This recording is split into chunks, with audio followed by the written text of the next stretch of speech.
In life, it's important to win in competitions. Strive to not be defeated by others. These were the words my father instilled in me. His influence led me to always aim for victory. I could never have imagined my life taking such a turn. My name is Michael. I was born into an ordinary family, where my father worked a regular job. Since childhood, I've been highly competitive. Losing games with friends would genuinely upset me. I despised admitting defeat and even argued with friends over it, feeling intense frustration. Admitted gracefully.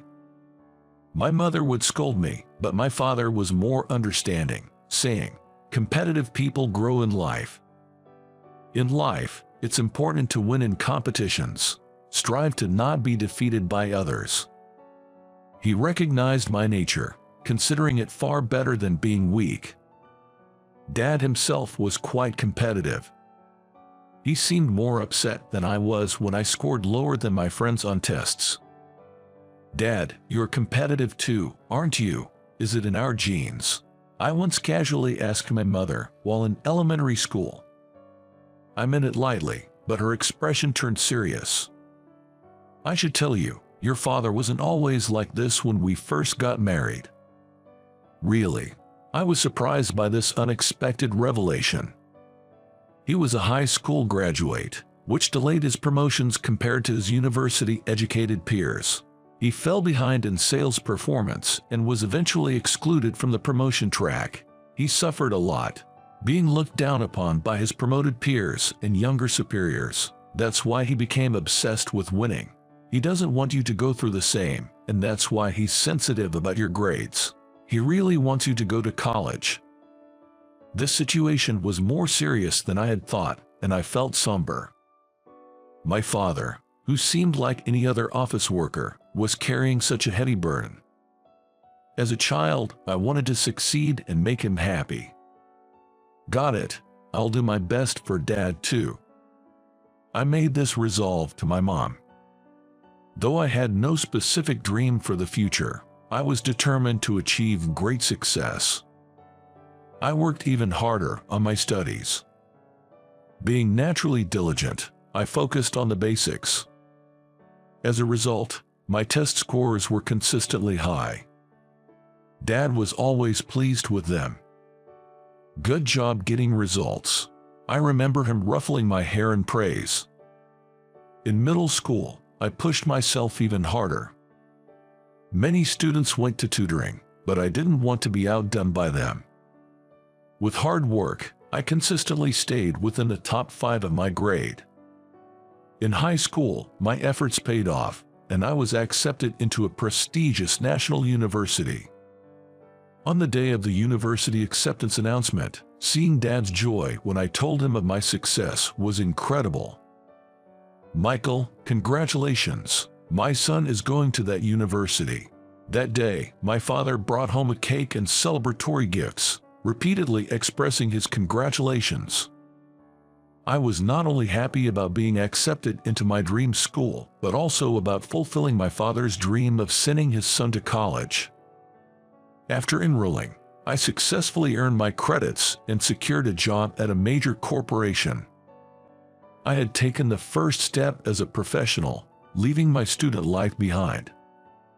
The initial period at work was challenging with a lot to learn, but gradually, I got the hang of it and became efficient in my job. My competitive nature continued to drive me, and I strived to outperform my peers, achieving good work performance. Unknowingly, I stood out among my peers. "Michael is very diligent, so I can rely on him with confidence," my boss, Mark, would say, entrusting me with important tasks. Motivated, I devoted all my energy to my work. Then one day, I was appointed as the leader of a major project, receiving significant investment from the company. Mark recommended me to President West, who believed in my abilities despite my youth. Success in this project would undoubtedly fast-track my career. I couldn't miss this opportunity. I wanted to make it a success. After being appointed leader, I worked tirelessly every day. Despite long hours and overtime, I never felt the need to rest.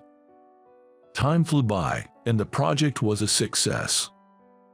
I gained a significant lead over my peers, climbing the corporate ladder at an unprecedented pace. I even managed to impress President West. Furthermore, President West often invited me to dinner, where he once told me, "I've seen many employees, but few are as outstanding as you." Eventually, I was even considered a candidate for the next company president. It seemed like my childhood dream of becoming a big shot was about to come true. However, there were a few others seen as rivals. Since they were all capable workers, I continued to work diligently, without slacking. As winter waned, President West summoned me. What could it be about?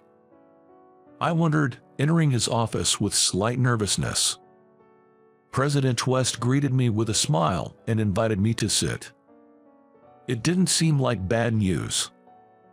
Actually, I was thinking of arranging a meeting with my daughter. A meeting?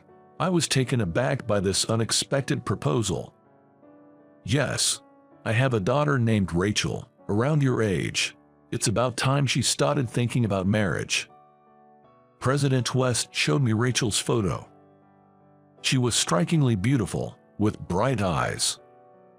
Marrying her meant joining President West's family. This was a step closer to the presidency. Maybe I should consider this meeting, especially if it could lead to becoming president. I couldn't deny that my ambition influenced my decision. Of course, I intended to decide about marriage based on Rachel's personality. Although we worked at the same company, we had never spoken. I had doubts about whether we would be a good match. But those concerns vanished when we met. Rachel was down to earth and easy to talk to. Our conversation flowed naturally, and by the end of our meeting, we were quite comfortable with each other.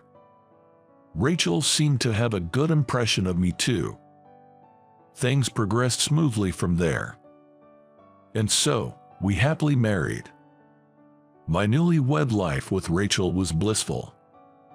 Rachel, aiming to support my focus on work, scaled back her own career to manage our home. On weekends, we enjoyed shopping or fun outings together. We spent our time laughing and cherishing each other.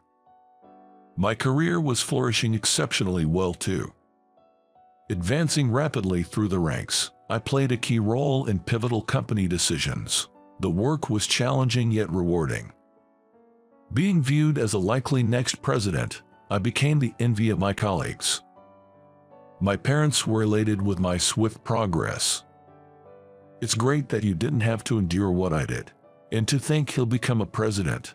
Dad even got a bit emotional. I felt content, believing I had done something worthwhile for my parents. Life seemed to be sailing smoothly. 2 years into our marriage, Rachel greeted me with an apologetic look upon my return from work one day. "Actually, I've planned a trip with Emily this weekend, so I have to cancel our shopping plans. I'm sorry." Emily was Rachel's close friend since their college days. She had mentioned her difficulty in seeing Emily often due to our busy lives.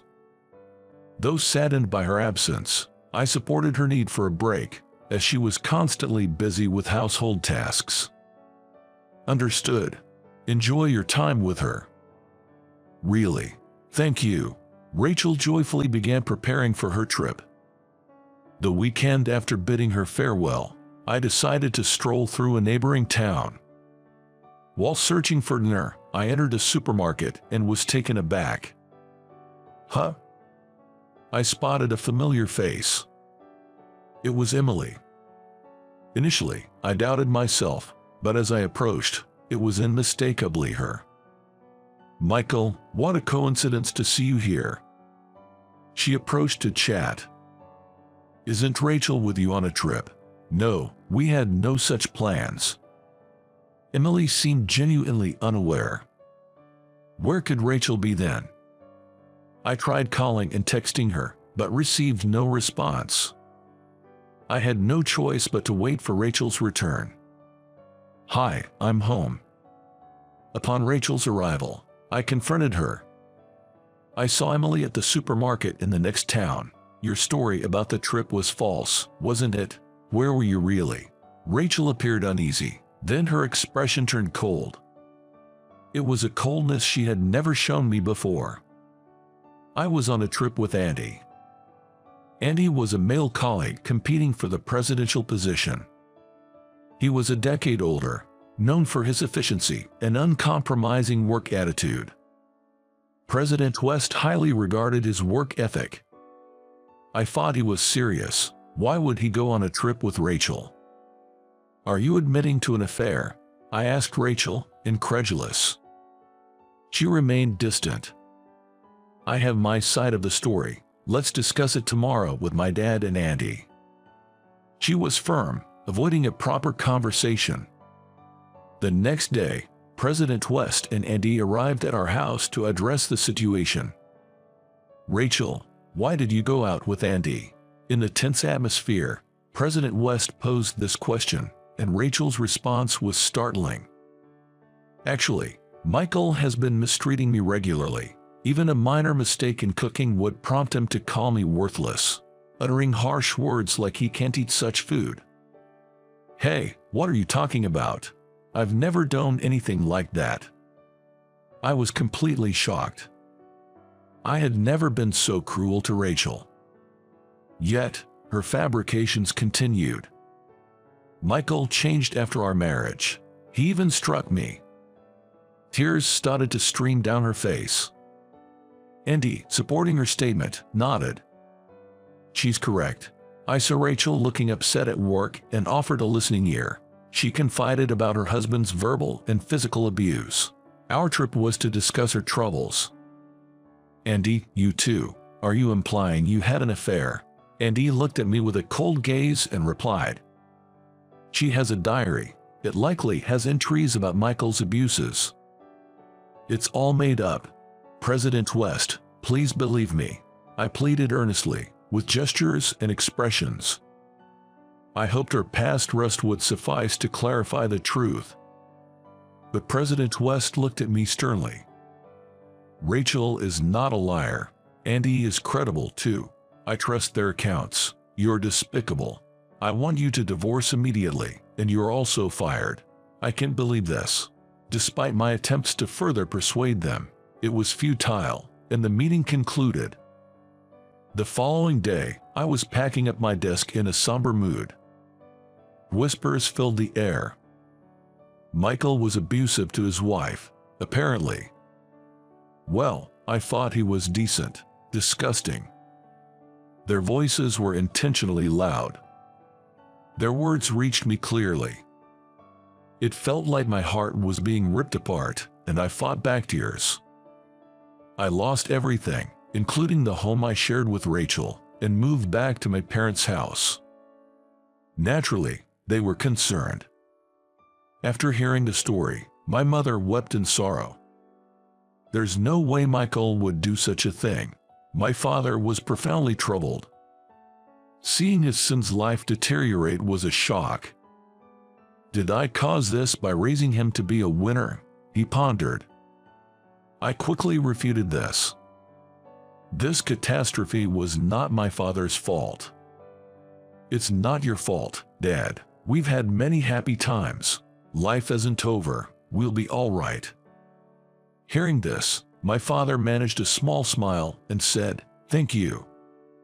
But I couldn't stop questioning my life's purpose. Was all my hard work for nothing? Does hard work not pay off? As I contemplated this, my drive completely vanished. I knew I needed a new job, but I lacked the energy to pursue it. I spent my days idly at home, watching videos online late into the night and waking up after noon. This lethargic routine persisted. A month after my dismissal, I finally ventured outside when my mother requested an errand. She didn't say much, likely wanting to give me a change of environment. Indeed, Being in the sunlight slightly uplifted my mood. After completing the errand and on my way back, something occurred. A woman carrying a large bucket emerged unsteadily from a flower shop on my path. She looked unstable, and as I anticipated, she soon stumbled and fell. "Are you okay?" I rushed over to help, and the woman stood up, saying, "I'm sorry, I'm not injured. If you'd like, I can help you carry that." Thinking it was the right thing to do, I offered my assistance. Initially, she hesitated, but then gratefully accepted, saying, "Please, thank you." While helping, I learned about her. Her name was Lily, and she had been running the flower shop for a year. After the work was done, Lily tentatively made an offer. "If it's okay with you, would you like to work here? A part-timer recently left after graduating. I've been needing help but haven't found anyone. I can pay you." I accepted her offer immediately. "I was looking for a job, so this is perfect. Thank you." This was how I unexpectedly found employment. When I told my parents, they seemed genuinely relieved. Working there, I discovered Lily's deep knowledge of flowers and her talent in nurturing quality plants. Her friendly service had earned her a devoted customer base. However, her business management skills needed improvement. The shop wasn't drawing new customers due to ineffective PR. Additionally, it was barely profitable because of excessive spending. Having experience in these areas from my previous job, I took charge of the business aspects of the shop, allowing Lily to concentrate on plant care and customer service. This collaboration doubled the shop's revenue. Lily was incredibly thankful, saying it felt like a dream. As we became closer, I shared my own story with her. She listened with empathy. Upon hearing about my divorce, she expressed indignation. "It's so unjust. I accomplished so much, only to fall like that. It's as if my efforts were in vain." I responded, and after a moment, Lily replied, "Michael, you've been too focused on winning and losing. It's okay to relax. I didn't attend a prestigious university, and my shop isn't the biggest, but I'm content. My regulars appreciate me, and that's enough. Happiness lies in simple things." Her words made me realize something.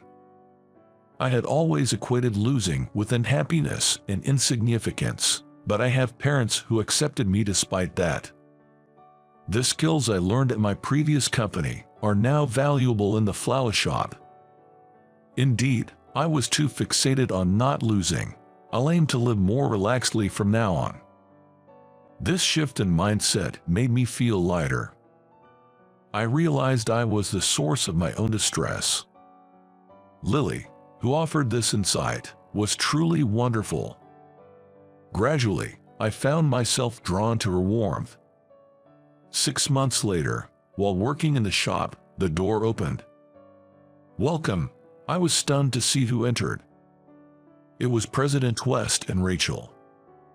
They looked serious. It didn't seem like a casual visit. "I visited your parents, and they directed me here. We need to talk." I found a private space to hear them out. "To be honest, I want you back at the company. I apologize for everything. I was mistaken." President West's admission surprised me. "What happened?" "Andy embezzled funds. The company is in turmoil. We also found he was harassing employees. You were the reliable one after all. I'm supposed to be a horrible husband who abuses your daughter, right?" How easily they change their tune. When I made a sarcastic remark, Rachel spoke up. "I admit I had an affair with Andy and plotted against you to make him president. Everything got exposed at work, and I'm in a lot of trouble. It was all my fault. Please come back." They both apologized. They were trying to look pleasant, but it was clear they had changed their stance only because they were in trouble. Besides, I had Lily now. I couldn't just leave her and go back. "I won't return to the company. I'm quite happy as it is." They hurriedly tried to persuade me, mentioning a generous salary and a certain presidency position. But my decision didn't waver. Realizing this, President West and Rachel left, hurling insults as they went. They never truly intended to apologize. I was utterly disgusted and glad I refused. After they left, Lily approached me, looking concerned. I overheard the conversation. "Are you sure you're okay with this?" "Yes, I'm fine. I love this shop and want to keep working here," I answered with a smile, and Lily beamed. "Then I'm glad. I want to keep running the shop with you, Michael." Later, I told my parents everything, and they agreed with my decision. In hindsight, I wanted Michael to be happy more than being a winner. If he's happy working, any job is fine. My dad nodded with a smile. Thus, Lily and I continued running a flower shop together, hand in hand. The business thrived, attracting more customers, and the shop became livelier. A year after meeting Lily, I confessed my feelings and we started dating. Recently, I proposed and we got married. Ours is a home filled with genuine love, free from ulterior motives. Thanks to her, I realized the happiness I had overlooked, making life enjoyable. Moving forward, I want to cherish the small joys of everyday life and value my family.